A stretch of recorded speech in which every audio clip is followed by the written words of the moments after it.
యాకోబు పత్రిక 4:14. రేపేమి సంభవించునో మీకు తెలియదు. ఆహా. మీ జీవం ఏపాటిది. ఆహా. మీరు కొంతసేపు కనబడి అంతలో మాయమైపోవు ఆవిరి వంటి వారే.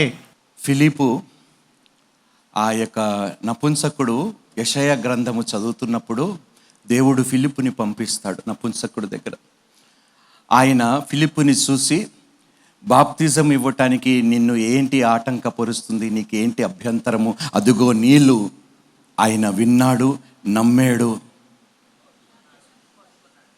మీ పాత స్వభావముని దేవుడు నూతనంగా మార్చేస్తాడు నాన్న. ఎందుకో తెలుసా? ఒక్కసారి సమాధి చేయబడిన తర్వాత దేవుడు నీ పాత విషయాలు జ్ఞాపకము చేసుకోకుండా, అందుకని అంటాడు, ఎందరైతే క్రీస్తులో ఉన్నారో వారందరూ నూతన సృష్టి, పాతవన్నీ గతించెను, సమస్తమును నూతనమగును. హల్లెలూయా, హల్లెలూయా.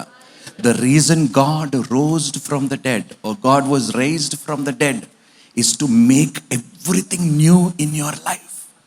నీ జీవితములో సమస్త పాతబడిన దానిని నూతన పరచటకే యేసు సమాధిలో నుండి లేచి, పాతబడిన రోతబడిన భ్రష్టు పట్టిన మన బ్రతుకులని నూతన పరచబడటానికే దేవుడు ఈ పునరుద్ధాన దినముని ఏర్పాటు చేసుకున్నాడు.